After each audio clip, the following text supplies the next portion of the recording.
অব্যাহত রয়েছে দুষ্কৃতীদের উপদ্রব। সরকারি বিদ্যালয়ের ছাদ থেকে দুটি তাজা বোমা উদ্ধারের পর বোমা নিষ্ক্রিয় করল বম স্কোয়াড। সরকার বদল হলেও এলাকায় রয়েছে দুষ্কৃতীদের উপদ্রব।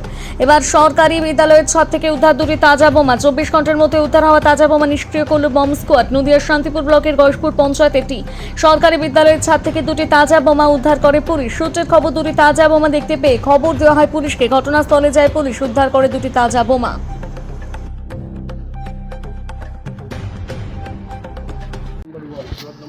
বলছি, আপৎকালীন পরিস্থিতিতে অনেক কিছু ব্যবস্থা করা হয়েছিল, আপনার ফায়ার ব্রিগেড পক্ষ থেকে এসেছেন, আদৌ কি হলো এখানে? আদৌ বলতে আমরা গতকাল রাত্রি 10:30টার সময়তে মানে থানা থেকে একটা চিঠি পাই।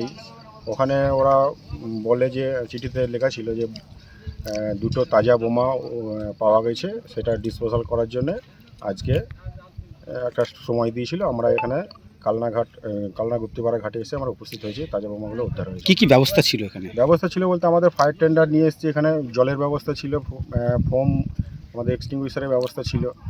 যদি কোনো অঘটন ঘটে যখন ডিসপোজালের সময়, সেই ব্যবস্থাগুলো আমরা গ্রহণ করেছিলাম।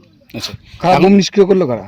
বোম নিষ্ক্রিয় করলো বলতে এখানে সিআইডি টিম এসেছিলো, ওনারাই বোমটা নিষ্ক্রিয় করেছে। আচ্ছা, কতক্ষণ সময় লাগবে? সময় মোটামুটি যা 8 ঘন্টা 40 মিনিট। আপনার নাম পরিচয়? আমার নাম হচ্ছে সুশান্ত মণ্ডল, সাব অফিসার, শান্তিপুর ফায়ার।